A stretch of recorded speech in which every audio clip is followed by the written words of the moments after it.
Well, hello, Masterpiece Women. Welcome back to the Masterpiece Women podcast, where our heart is to empower leaders to just grow into whatever it is that God has called you to be and to just excel in whatever the Lord is calling you to. So we like to bring great speakers every week or every few weeks or so to just share with you about what God's doing in their lives, how He has transformed their lives, and how they have built whatever it is that He's called them to build, and how He did it, because He calls us all to do things very differently. So I'm super excited today to have retired Lieutenant Colonel Kathy Lowry Gallowitz. She's an RN, she's a nurse who was 30 years in the Air Force, and she is the founder of Vanguard Veteran, excuse me. And so welcome, Kathy. Thank you for being with us. Hey, Tina, thank you for having me. I just feel your vibrancy and your inspiration coming loud and clear through the virtual waves here. Thanks for having me. Oh, thanks. Well, I was just going through your bio again, Kathy, and wow, I just love what you did. Number one, I connect with you because you're a nurse to nurse, I get your heart. But as I shared a minute ago, my son's in the military, my brother's retired military, my mother was she was one of the first blacks. That's awesome. In the Army. Wow, that's impressive. Yeah, come from a long history of veterans in our family. So thank you for your service first and foremost. Sure, thank you. So, tell us who is Kathy and how did you decide to do the Vanguard Veteran? Tell us a little bit about what you do and how you got started. Well, interestingly, for this interview question, April is month of the military child. How about that? So nice. I was one of them. Research shows that about military children, the dandelion, that's the flower that represents them, they move 6 to 9 times K through 12, school years. I think I moved 10 to 12 times during that time frame. Wow. And my dad was active duty Navy. My mom says I think she moved 15 times as a mom. But so I grew up really learning to treasure my country, being very patriotic, loving the notion of serving others and leadership. And so I really wanted to join the military. My brother went to the Naval Academy. So I joined the Air Force. My parents paid for nursing school. So for Air Force nursing was my first choice career. I had a long career of about 29 years in the Air Force, active duty, reserve, and guard. The lion's share of my career was in the Ohio National Guard, and the crowning achievement of my career was to build, in response to 9/11, a statewide outreach program to educate and engage civilians in support of troops and their families. Because when 9/11 hit, we were no longer a strategic reserve, we were an operational force. And because in the Guard and Reserve, 80% of your workforce is part-time. So that means they have a full-time civilian job that pays their bills, or they're going to college to get a college degree. So employers were affected, certainly families were affected. So we reached out to employers, lawyers, healthcare providers, leaders of diverse community, clergy, educators, and I think that pretty much covers it. And so when I retired in 2016, I just realized, there's really no one whose job it is to cultivate civilian veteran champions in ways that improve the quality of life of our military connected people and strengthen our workforce and community, because it's all about building mutually beneficial kinds of activities and services. And I mean, I just saw firsthand, Tina, the joy, the satisfaction that our civilians felt when they felt like they were doing something meaningful, going beyond thank you for your service. Many of them, tell me they got goosebumps. But recently I was having lunch with a businesswoman who 10 years prior had started a veteran hiring program in their business. And she said, you know what, Kathy, I still get goosebumps when I think about it.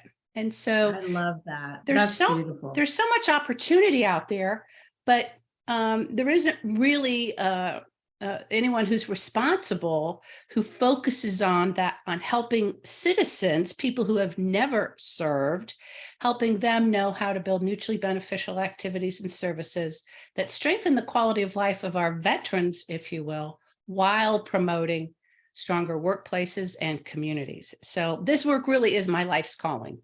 Wow, I love it. And it's interesting because I come from the staffing industry. I did that for 20 plus years, healthcare staffing, and had the veterans contracts. And one of the things that people don't realize as well, that I think is such a valuable thing for employers, not only is it giving back to our veterans who are amazing, they come out with these incredible skills, but what I found is that even as we had nurses and different healthcare professionals coming out of the military, some of the organizations, because they didn't fit in the regular healthcare mode, sometimes didn't hire them first.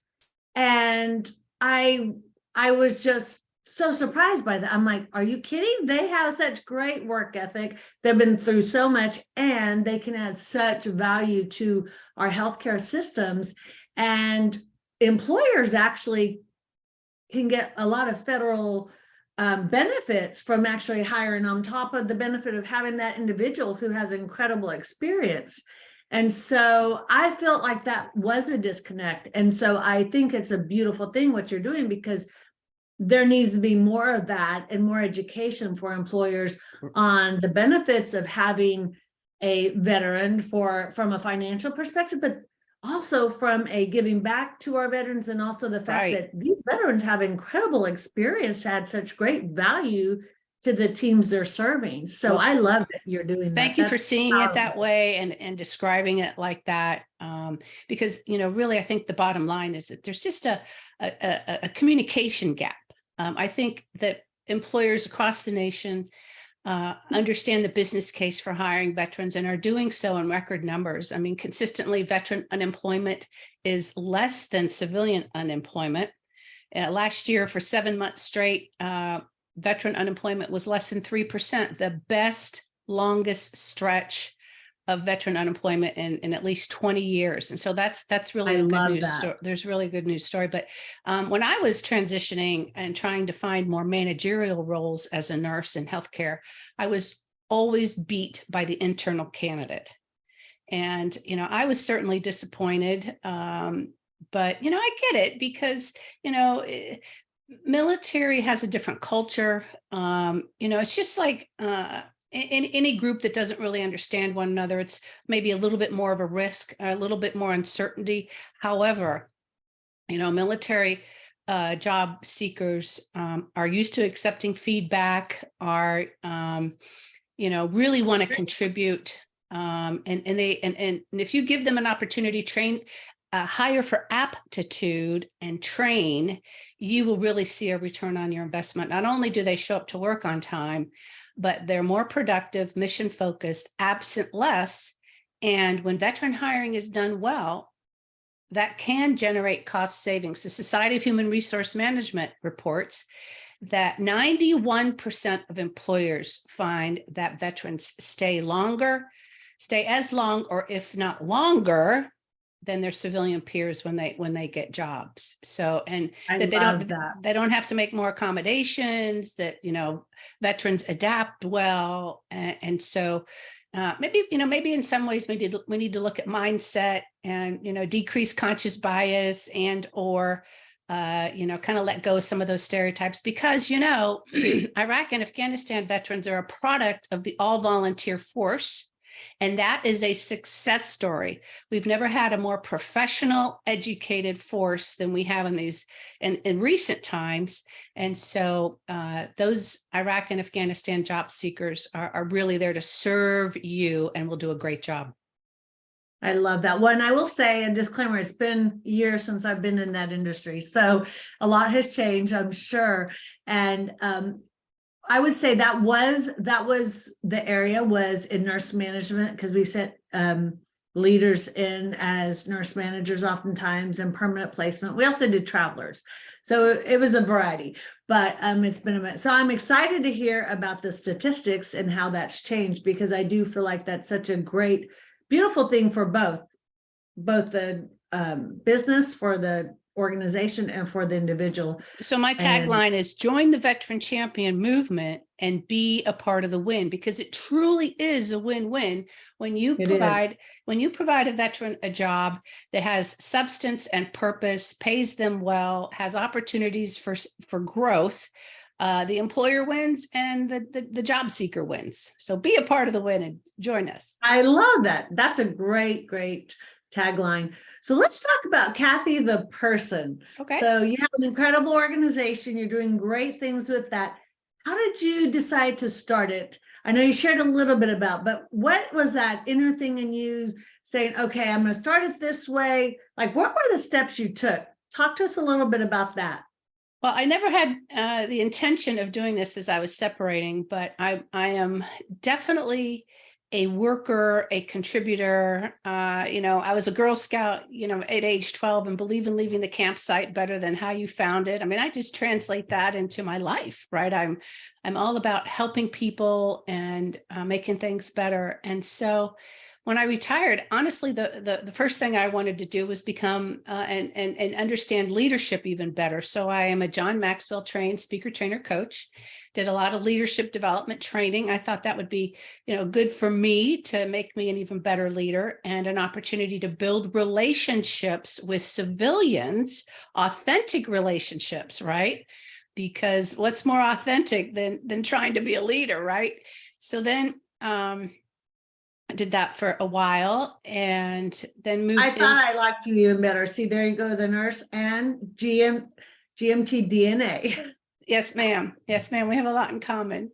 So when I was the director of community outreach, I became familiar with the unique role of the faith community in supporting our military connected people come all the way home. And so we started a nonprofit and started training volunteers how to build military ministries within congregations. It's a practical way to build support for people as laymen. You're not coming alongside people to fix them. You're not a pastor. You're not a counselor. I am a nurse, yes, but I'm a facilitator in this role. And the beauty of this is that it decreases social isolation for people who want to participate, and I believe helps curb veteran suicide for people who are a part of that. And the other piece that's always been on my heart as a former Chamber of Commerce leader, as a former small business owner who has firsthand experience hiring veterans, is this piece of, helping employers understand the value of veteran talent and connecting them to sources of veteran talent and helping them move their organization towards being veteran ready. So cultivating civilian veteran champions, my ways of doing that are helping employers build a more productive workforce by hiring veterans and leveraging their skill sets, and training volunteer faith community leaders to build military ministries. That's where I think the biggest impacts can be made. Wow, that's awesome. And so when you're doing all of this, how are you doing it? Do you have a big organization? Do you have a lot of volunteers? Talk to us a little bit about what that looks like. So at this point, I'm a solo entrepreneur. I've got a virtual assistant. So it's predominantly me. I'm a consultant, trainer, and speaker. I'm an LLC at this point. Who knows, maybe someday I'll become a nonprofit, but I wanted to do it this route first. And so, yes, I have had volunteers in the past. I recently moved to Phoenix about 3 years ago. So after spending 25 years in the Columbus, Ohio area, where I knew lots of people from doing lots of outreach, kind of restarting here in a new state. Beautiful. It's a great state to start in. Yes, I it grew up in the is. Southwest. It's really lovely. How are you acclimating from Ohio to the desert? Beautifully, easily. The weather's warm and the sun and the The countryside is just gorgeous. So we just love it here. And the veteran friendly ecosystem of the state is another piece that brought us here, just because there's, like 4 or 5 military bases and, just a lot of pro-military employers and services and activities that really honor and support our veterans and those serving. So it's pretty fun to be a part of it. So let's talk a little bit about entrepreneurship. So you have been an entrepreneur for years now. Let's talk a little bit about when you got started as an entrepreneur. What were some of the most valuable lessons, valuable piece of advice somebody gave you that you would impart to our listening audience? I really credit John Maxwell for giving me a lot of perspective through the trainings I took from him. And one of the main ones is that there's always an answer. Okay. Oh, I love that. It's challenging to do something that really no one else is doing. And so everything I did was from scratch. My talking points, my speeches, my website, very, very different. So not only there's always an answer. The other thing is to do it afraid, because no one has all the information. And, you just have to start. You just have to step forward and trust in the Lord that he will help you find your way. So doing it afraid is just part of your mantra. And as you may know, many veterans like to start businesses because we are risk takers. We are independent. And frankly, we're used to being in a lot of environments that we're not familiar with. And so you had to learn to adapt to a lot of different circumstances. And that's certainly the root of an entrepreneur is you have so much to learn to make it work. And the last thing is figure out how to refuel yourself and pay attention to that, because that's real. It's easy to get burnt out. It is so easy. And one of the topics that we're talking about a lot this week and our focus this week in Masterpiece Women is overcoming anxiety. And I'm not talking about, medical anxiety. I'm talking about just that anxiousness that comes with being an entrepreneur, the stress of worrying about things and overcoming obstacles. Oftentimes that's where we get stuck in the rut is we allow our things in our head to overcome what God says about who we are, what God says about our future, what God says about our capabilities, and we let the lies process more in our head than the truth. And so we've been talking a lot this week with our women about how do we process that and how do we step into that place of true trusting in the Lord, true believing for our futures that he has us, that he has us protected, and the plan he has for us is a good one, and overcoming those, like the anxiety that the world tends to put on us and that if we're not careful, we allow to stay there. So Kathy, what were some practical ways as an entrepreneur that you were able to keep your place where you weren't struggling with anxiety constantly in your personal life or in your business life? Well, I think the first step, as you know, is to be in the Word, to discipline yourself to read the Word and have that relationship with Christ and that confidence and that trust that it's going to be okay no matter what. That's really important, is first and foremost. Secondly, for me, I'm a swimmer, and exercise is just very grounding and very supportive. I think the emotional discipline of, okay, how do I choose to feel about this? As an entrepreneur, there are ups and downs and disappointments, and so if we can choose how we feel about something, then we are in a much better place than allowing our disappointments, our triggers, to, if you will, run out of control or not that hurts you instead of helps you. And the other thing I've learned recently is, that these lies that often infiltrate us come from Satan. And so, dash him out. Go away, Satan. Go away, Satan. And fill yourself with the Holy Spirit. And again, I can't say it enough. Read the word, but take care of yourself physically and emotionally as well. Get a good night's sleep, right? So important. Yeah. Oh my goodness. People do not realize I how know. getting 8 hours of sleep a night Yeah. can affect anxiety, can affect our mental state, our attitudes, everything we do from getting a good night's sleep. And I was recently speaking to a woman and I asked her, I said, so how is your exercise? How is your workout? And how is your sleep? She goes, well, I get like 5 hours of sleep. And yeah, I haven't worked out in a while. And Yeah. she just burning the candle at both ends Yeah. and doesn't realize, and doesn't understand why she's so anxious and so stressed out. And Mike, sweet, let's look at what do we need to eliminate. Look at our schedule, time management 101. But oftentimes as leaders, we get so busy and so focused on the deliverables. Right. What does it have to deliver, or and oftentimes as an entrepreneur, we're the ones that are making those goals. So how realistic are those deliverables that we are saying this is what we have to get to for us? And how much can we outsource? How much can we get off? Exactly. My appetite is voracious. My appetite for creating and producing and delivering is just, way beyond my capability. And so if I come up with a project, I think, okay, I want to do 3. And then I think, no. You need to do 2, maybe, right?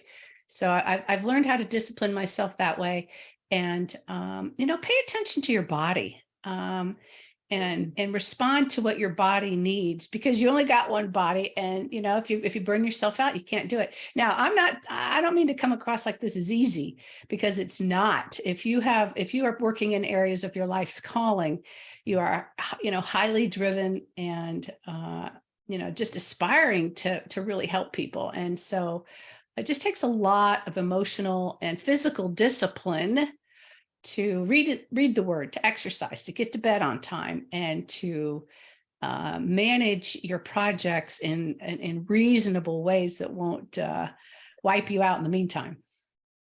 So when you think about our dreams and putting too much on our plate, oftentimes just changing those habits, right? Dr. Carolyn Leaf talks about that. And I've shared it 1,000 times, but I just love it because we have the choice to reprogram our brains and to reprogram those habits by changing the neural pathways. And how do we do that? We replace the lies from the enemy with the truth of God. So if there's an area of your life that you're struggling in, then write it down, figure out what are those lies that you're believing, and then go find the scripture in the Bible that counteracts that lie, and write that scripture down every day for yourself for the next, actually, Dr. Carolyn Leaf talks about, everything was 21 days to break a habit. She talks about, no, it's actually 63 days to create a new habit and really make it a true habit. So when you think of that, you wrote it down every single day for 63 days, that is what you begin to believe. And then when the enemy tries to trip you up with these lies, and the anxiousness comes, and the defeat comes, and those negative feelings come, suddenly, oh, I recognize that. And no, sorry, enemy, you're not getting me today. Tina, I want to comment on the journaling aspect of this personal growth. I have used journaling throughout my life. I went through a very contentious divorce and custody battle, and the journaling really, really helped me, because then I could choose how I feel about something and create a path, because I saw the writing in front of me that really confirmed where I'm at and helped me evaluate and pick, I think, better choices. I couldn't agree more, because it becomes real when it comes outside of you and it's on a piece of paper, right? Absolutely. And it's interesting. Another neurologist came and spoke at one of the leadership programs that I coach at here locally. And he has a very big ministry that's he's a neuroscientist. And he talked about even writing down in blue that some of the research he had done when you wrote it in blue, and I don't remember exactly why. I'm going to have to pull my notes out. But when you wrote it down in blue, there was something that connected from the head to the Wow. head Wow. even greater when you Okay. wrote it down in blue. And so he said, now he described it in a much better way than eloquently. He says, when situation happened that was a lion, a negative thought, and think of it as a lion coming after you to destroy you. And he went, no, sorry, I'm not going to allow the lion. I'm going to allow the truth to penetrate, and the truth is going to overcome the lion. Ooh. I really loved that. I thought that was very powerful. Another lady recently said, now this one's not very eloquent. She goes, screw you, devil. Right on. But when you think about it, you're like, forget you, devil. I would probably wouldn't say the other, but just getting in that place of, no, I refuse. I have that choice. I don't have to. The other thing I want to throw into this conversation that I find helpfully refueling for me, that's one of my, if you will, nourishing centers, is to have relationships with women who are willing to speak from the heart and good listeners. You know, I love having nurses as friends because more often than not, they're pretty good listeners, and they're just genuine people who care for others more often than not. And so I really notice it when I don't have those women friends in my life. I mean, I've got a supportive husband, you know, but men and women communicate differently, right? Yes, So, we do. and so that's very helpful. And also appreciating boundaries. Cloud and Townsend have written lots of books on boundaries. We as leaders, as parents, as entrepreneurs, as wives, as mothers, need to appreciate that God wants us to have boundaries, and boundaries really help keep us grounded. And so those two things also really help me. I love that. That's such a wealth of knowledge. And one of the things that you talked about was having these women around you. I think also the thing about having those women is also the authenticity. When we're more authentic, more vulnerable, and you feel safe, right? Do you find, how does that affect you as a leader and as a friend? Authenticity. What does that look like for you, Kathy? Well, I want to answer this question by sort of telling a story about military ministry. This past weekend, I did a presentation about my experiences as a military child. I went to a French-speaking preschool in Paris, France, graduated from high school in Iceland, went to college in Munich, Germany. And, you know, whenever you share your story and speak who you are out loud, you learn from that experience. And my husband, a combat veteran, and I started this military ministry 3 years ago. And so we've got military moms, military spouses, we've got combat veterans, female veterans, and then people who just love the military and want to be supportive. And, you know, as I was talking, you know, sharing my story, I really shared with the group how important they've become in my life and how their connections have really helped me as a relative newcomer to Arizona, as well as honestly, I've really only been in the Word regularly for the last 2 to 3 years. So I'm still learning and developing my relationship with Christ.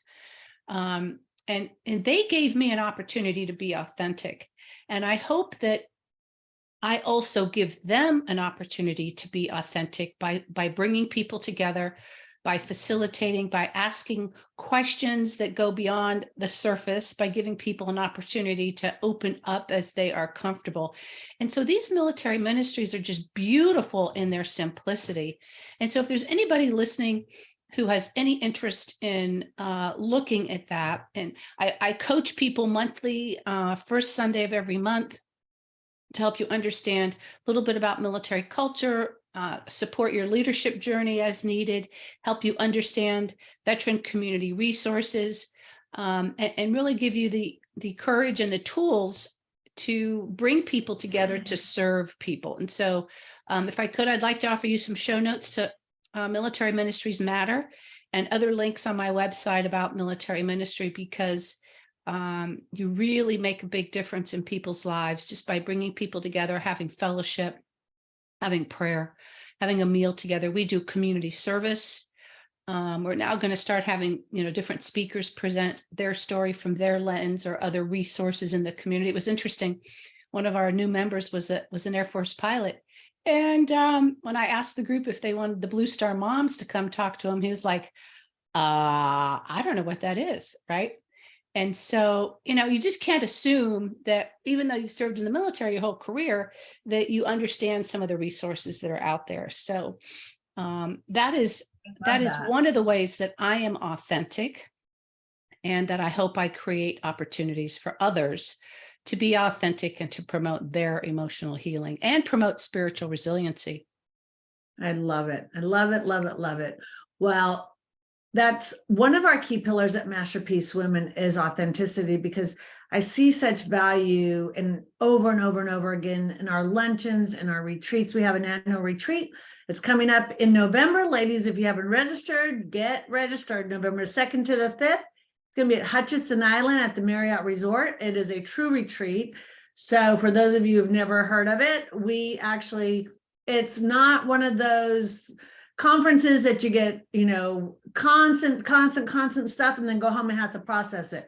We have a lot of downtime so we can build relationships. We have downtime so we can be with the Lord. Wonderful. It's amazing. Yeah. And God shows up. I can't even describe it to you. And I was talking to one of our leaders this morning and what he's going to do with the retreat. We're believing for great things. And we keep it small. So what state is this in? What state? It's here in Florida, November 2nd through November 5th at Hutchinson Island. It's just north of West Palm Beach in Florida. So it's beautiful on the water. It's a lovely, lovely place. So thank you for doing that. That sounds very healing. Oh, it's going to be amazing. So, maybe you'd end up having to come with us, Kathy. Maybe. So, thank you for being with us today. We're out of time, but I just want to say thank you. We're going to put all your links at the bottom of our podcast. Love what you're doing to serve the military and what you've done in the past as well. And so if there's anything we can do, and ladies and Masterpiece Women, if you have a heart, you're going to have all the links. Make sure you go and check it out and get involved. That's, our third pillar of Masterpiece Women is doing good in the world, because we have such a great opportunity to impact the world for good and for God. So let's go do it. Could I offer two quick comments? First, Absolutely. I invite you to read my book, Beyond Thank You for Your Service, the Veteran Champion Handbook for Civilians. There's a chapter in there for employers who want to hire more. There's a chapter in there for faith communities who would like to be more involved in military ministries. And so if you are, I love that. That's excellent. And then I run a group with two other co-founders called Women Who Lead. It is a free monthly hybrid event, the second Wednesday of every month at 7:30 a.m. Mountain Standard Time. We come together to help women expand their leadership capacity while fostering mutual support for women veterans and non-veteran women. So those two things will be in the show notes, as well as an invitation to Military Ministries Matter, that first Sunday of every month, and more information for you to explore what a military ministry is. Tina, I'm so grateful for the time you invested in learning about Vanguard Veteran and the opportunity that every citizen has to become a civilian veteran champion. Thank you. Oh, my pleasure. It's been our pleasure having you. You're such a blessing to us, Kathy. So thank you. Masterpiece Women, if you haven't joined our membership, make sure you join our membership. If you haven't registered for the retreat, make sure you do. Have a great rest of your week, and God bless you guys. And thank you again, Kathy, for being our guest today.